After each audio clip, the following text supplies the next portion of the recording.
iHeartRadio presents Podversations, a weekly discussion with the biggest names and influencers in podcasting.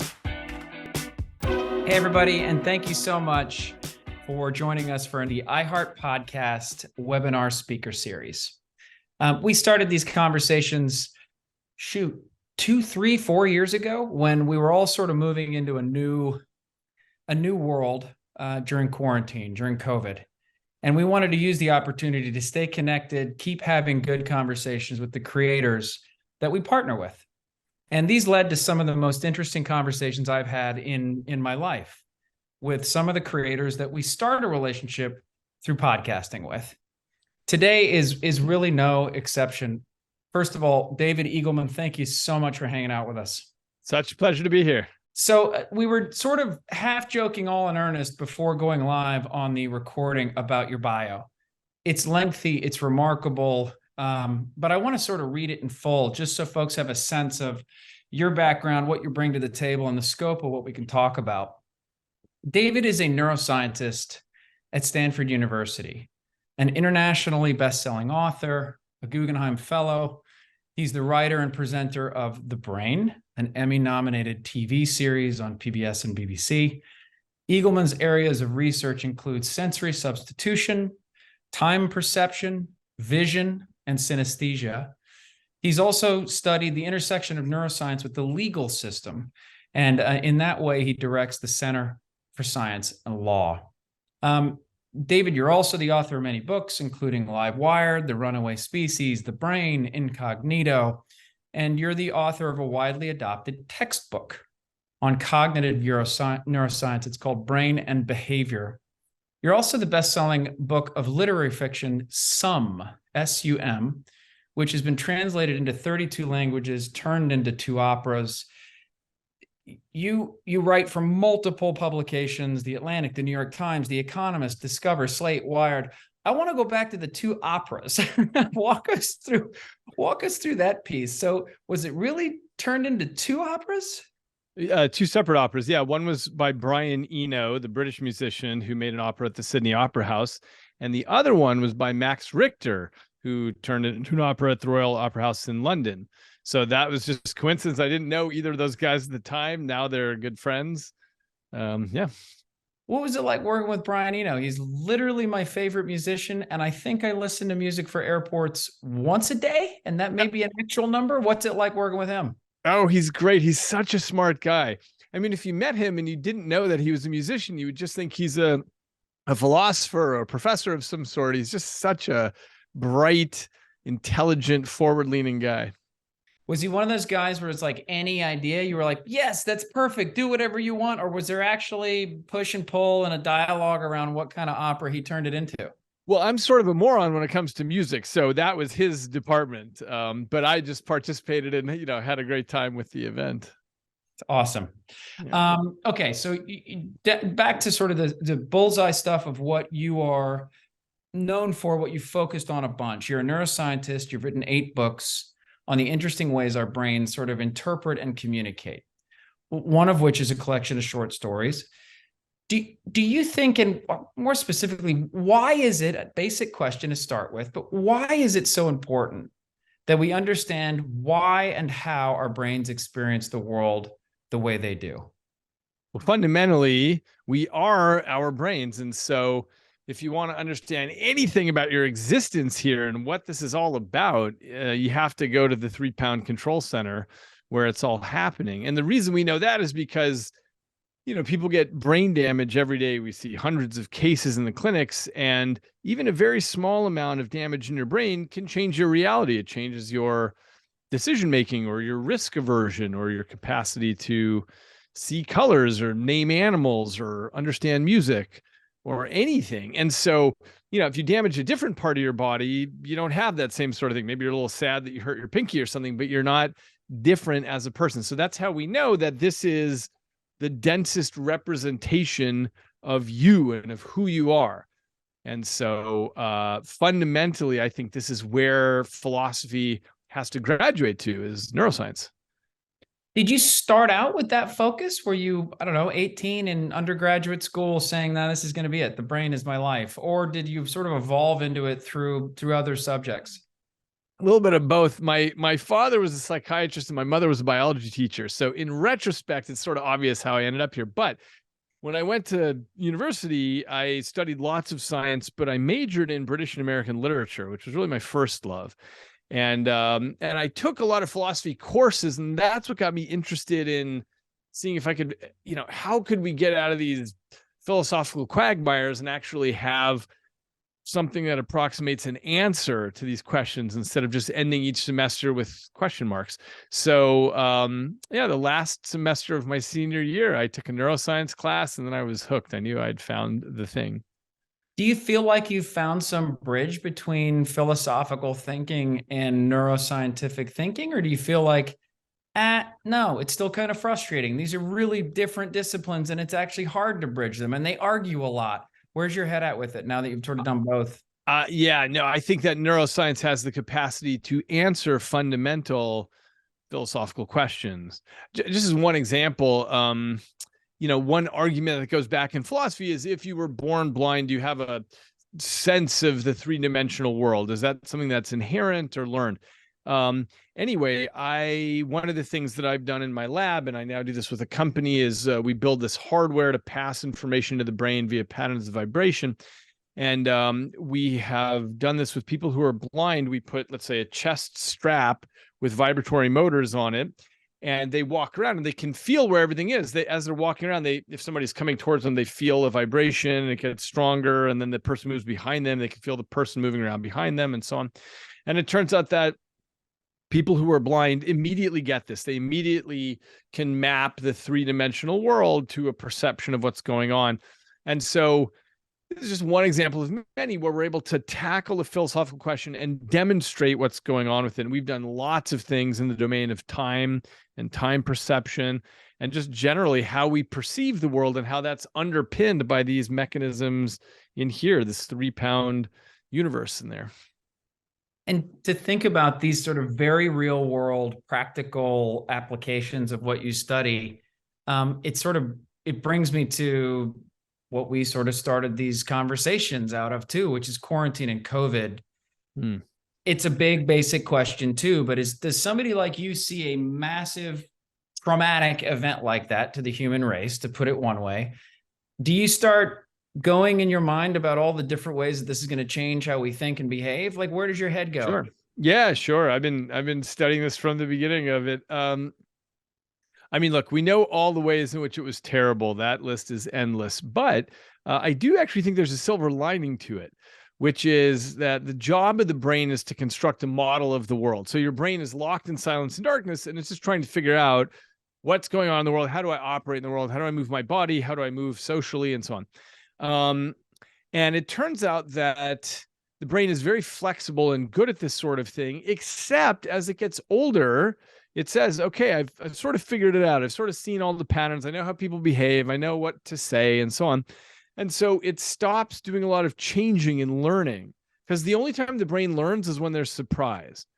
So what happened with the pandemic is we all got knocked off our hamster wheel and suddenly nothing was the same. All of our deeply held assumptions about, I can go to the store and get toilet paper on aisle 6. That's always going to be whatever. Suddenly everything changed and the toilet paper was out and the Starbucks was closed and the bank was closed. And all these things that we could have never imagined happened all at once in March of 2020. And as a result, we were forced to exercise our brains in a way that we would not have had the opportunity to do otherwise. And that's actually really healthy for the brain. It's the best thing you can do for your brain is to constantly challenge it. And this, by the way, is really the best thing we know for dementias like Alzheimer's. The way to at least fight back against that is to constantly challenge your brain with novelty. So anyway, in a sense, that's what happened to all of us from the pandemic. That is fascinating. It's a very, very cool way to look at it. It's funny, I was thinking as you were talking, like when I was about 10 years ago, I bought a motorcycle. I had no idea how to ride one. And I felt similar for about the first year riding it. I felt like I have no idea what I'm doing. But I definitely felt, I don't know, more alive, younger, more observant. in trying to learn this totally foreign thing. Today, I try to hide it all the time because I have 2 teenage sons and I don't want them riding it, but I relate to that. It's sort of when you're knocked, sometimes literally, off balance, you're in a different mode. Your aperture is a little more open. Is that what you sort of witnessed people doing during quarantine a little bit?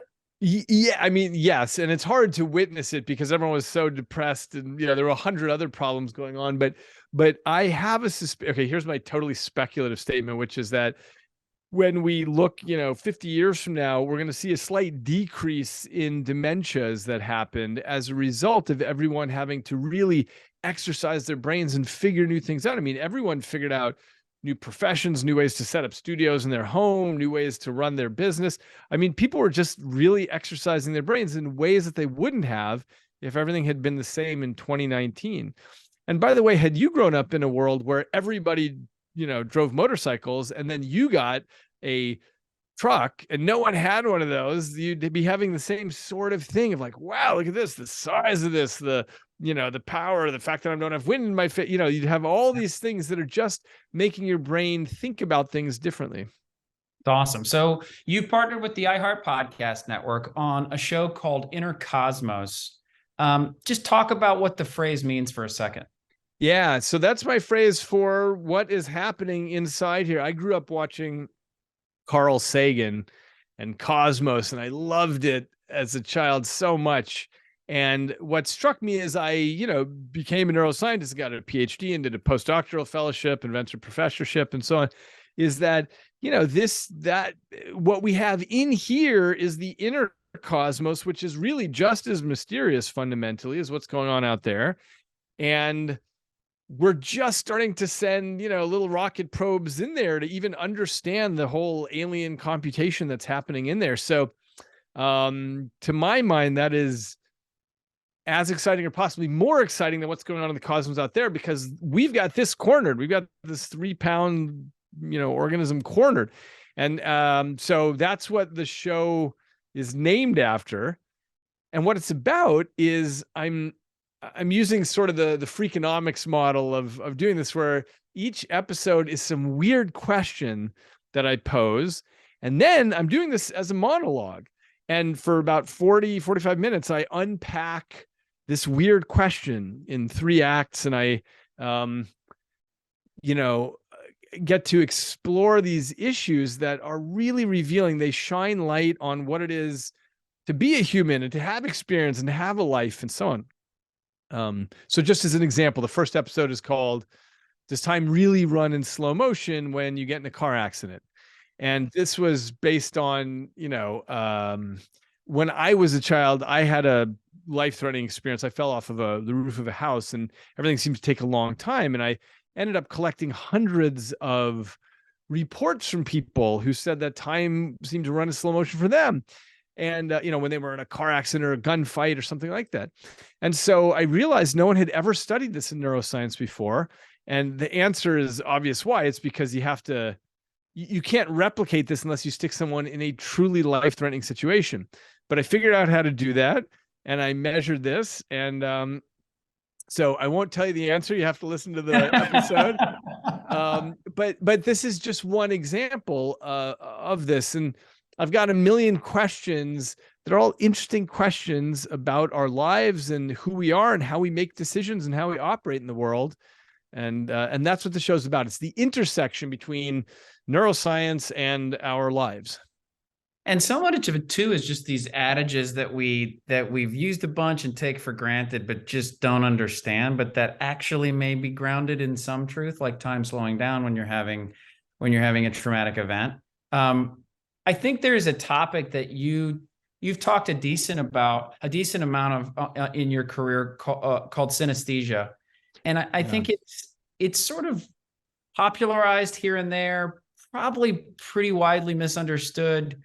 But to the extent that I know it, it's deeply fascinating. Just talk through that a little bit. First of all, how you got into it, how it got on your radar, but then what it is, how we misunderstand it maybe. Yeah. So I'll tell you what synesthesia is. It's a blending of the senses. So someone with synesthesia might look at letters or numbers and that triggers a color experience for them, or they hear a piece of music and it triggers something visual for them, or they, hear something and it puts a taste in their mouth, or they taste something and puts a feeling on their fingertips. It's a blending of the senses. There are about 150 different flavors of synesthesia that my colleagues and I have documented now. The reason I got into it is not because I have synesthesia, but because I understood this is a very powerful inroad into understanding consciousness. Because synesthesia is not considered a disease or a disorder. It's just an alternative perceptual reality. So about 3 to 5% of the population has synesthesia, and they're just experiencing the world differently than you are or than I am. And what that demonstrates is the way that the brain constructs reality and how that can be different from head to head. So maybe loosely related to it, you did a TED Talk on, broadly speaking, the idea of creating new senses for humans. Yeah. And it's an awesome TED Talk. I want everybody to listen to Inner Cosmos, the podcast. They should also go watch this. But for those who haven't seen it or who might check it out later today, just give us a preview. Like, what is that idea about of new senses for humans? Yeah, I got really interested in how the brain, locked in silence and darkness, constructs any of this. For example, colors don't exist in the outside world. All you have is electromagnetic radiation of different wavelengths, and your brain constructs this private subjective experience of blue or red or green or so on. Sound doesn't exist as such. It's just air compression waves that are moving around. And yet I hear a beautiful piece of music or my wife's voice or things like that. And so anyway, this is all happening inside the inner cosmos here. And so I got really interested in this question of, could you create new senses by pushing new kinds of data streams in there? So I ended up building a vest with these vibratory motors on it. I sort of referred to this before, and it captures sound. So for people who are deaf, I have the vest capture the sound, and it puts patterns of vibration that represent the sound, which is, by the way, exactly what your inner ear normally does. Your inner ear captures sound, and it breaks it up from high to low frequency, and it ships it off to the brain in these little electrical spikes. So I'm doing the same thing through the vest, but capturing the sound as patterns on the skin, which goes up the spinal cord as patterns of spikes. And it turns out it works, and deaf people can come to hear that way. And it's this incredible thing. And then so I spun a company off of my lab called Neosensory. And in the interim, we've shrunk it down to a wristband, which has vibratory motors on it. It's doing the same thing. And we're now on wrists all over the world. So for people who are deaf, this captures sound and replaces their ear. And what's cool is that although we actually have 3 different hearing products on the market, but we have 70 projects that are in development where we're trying to extend new senses in other ways. Like, can you see infrared light? Can you develop a direct perceptual experience of a light that we can't normally see? Or stock market data, or satellite data, or Twitter, or flying a drone and you feel the pitch, yaw, roll, orientation, and heading of the drone on your skin, this sort of thing. Do you sort of see out 10, 50, 100 years a different way that people think and behave based on, yes, some of the products you're making, but like, do you have this constant running thought in the background of like, guys, you have no idea what being a human is going to look and feel like in 100 years from now?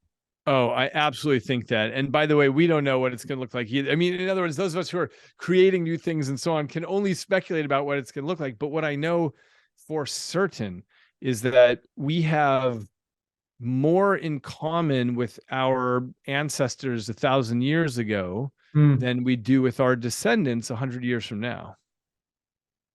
It's fascinating. And I mean, I don't want to overlay this notion on it, but maybe, are you hopeful? Are you like, look, we have powers inside the inner cosmos, as you put it, that we have yet to sort of click together and put to work, not to put words in your mouth, but that's sort of how it seems. And it's trending in a good direction. The smarter, more capable, more multifaceted, whatever the right word we get, the better we'll be, which is a loaded term. I get that, but where's your head on that?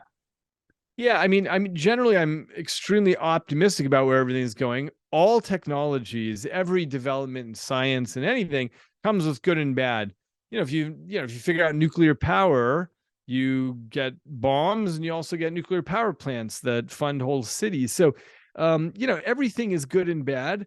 But in general, I'm super optimistic about where we're going. And this is true of the machines we've been building anyway. Since the Industrial Revolution, we've just made life better and easier, by which I mean we don't waste time, washing our clothes down by the river. You just toss them in a washing machine. And what's going on now is there's such a revolution happening in AI just in the last few months. I mean, 2023 has been extraordinary for this.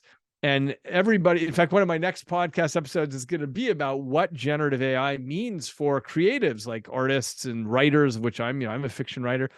I'm going to talk about this issue at length, but I think it's terrific. We're building new machines all the time that free us up from stuff we don't have to do, and really takes advantage of our human creativity to be able to make things better and faster. Is there a part of you that thinks, there's these concerns, science fiction or not, that AI will outpace the human intellect at some point, and you'll have technological singularities or what have you? Is there a part of you that sort of responds to that? Well, no, I mean, we understand a fraction of what the human brain is capable of to begin with. How do you sort of true those two things up? Yeah, well, there's two aspects to this. So one is what you said, which is absolutely correct. We haven't even scratched the surface of what we can do with the human brain. For example, this thing about building new senses, that's what I'm working on. And there's just so much to be discovered there. But the second thing is, of course, AI will outpace us, but it'll be in very narrow paths. So for example, we have for a long time built machines that outpace our physical strength. I'm fairly strong, but I can't compete with a crane or a bulldozer or something like that. And that's great. And none of us fret about that. And it's the same thing. We will have AI that does particular tasks for us. By the way, in the way that we have it now, for example, hi, Excel spreadsheet, I want you to add these 3,000 numbers together. That's smarter than I am. It can do it in a second. It would take me a month to do it. Thank goodness we have that. So, the fact that we have AI on our phones that can tell us, hey, here's how to drive from here to there. Thank goodness I don't have to have a fold out paper map and look at everything every time. So of course it'll outpace us, but in the ways that we build it to, in the ways that we want it to. I want to land at the end here just on podcasting very specifically. Like I said, it's usually the excuse with which we have these conversations. We at iHeartMedia sort of fell in love with this medium 5 or 6 years ago. We've been making podcasts for 15 or 16 years, but really decided this is a truly awesome new medium to create, tell stories in. And one of the joys of the last 4, 5, 6 years has been seeing other creators use the medium in really sort of surprising and awesome ways. So Will Ferrell using it to recruit, develop, and break new comedic talent. Shonda Rhimes using it to tell cool new audio dramas. Malcolm Gladwell using it in a variety of ways. How do you think about it? Why did you choose podcasting as a way to communicate? And maybe specifically, what so far has been sort of nicely surprising about the medium that you might not have known previously? Yeah. I've done, as you said at the beginning, I've written lots of books. I've been doing that my whole life. I read lots of articles, and I've been doing a lot of television the last several years. So I made a PBS series called The Brain. I made a thing on Netflix called The Creative Brain. But this was a medium that kept attracting me like a will of the wisp. I kept seeing it in the distance and getting really interested in it. And the thing that I found so far that's so lovely about it is that I can generate an episode so much more rapidly than I can write, let's say 5,000 words in a book, because in a book, I torture myself over every sentence and I try to make it the most perfect, beautiful sentence ever with the perfect adjective and so on. But when I'm doing a podcast, I can just speak. It's like I turned the faucet open and I can talk about the things that I think are amazing. And I don't have to kill myself over the exactitude of the phrasing. So that's what I have found to be wonderful about it. And I am, as I mentioned right now, I'm doing the whole thing as monologues, but I'm very interested in doing all kinds of explorations. I'm going to include little blips of interviews that I do with friends here and there. I'm going to try other things. I'm going to try all kinds of ways of doing it and see what works best for me. Awesome. I think that is the exact right way to use the medium too. And so psyched, David. to have you as a partner. And everybody listening today, please take a second, subscribe to and listen to the new podcast from David Eagleman, Inner Cosmos, in partnership with the iHeartPodcast Network. David, thank you so much for hanging out today. It means a lot to us. It's deeply interesting and really, really grateful. Great. Thank you so much for having me. Everybody, thank you so much for hanging out with us too. We will see you next week for another episode. Everybody take care. Be well.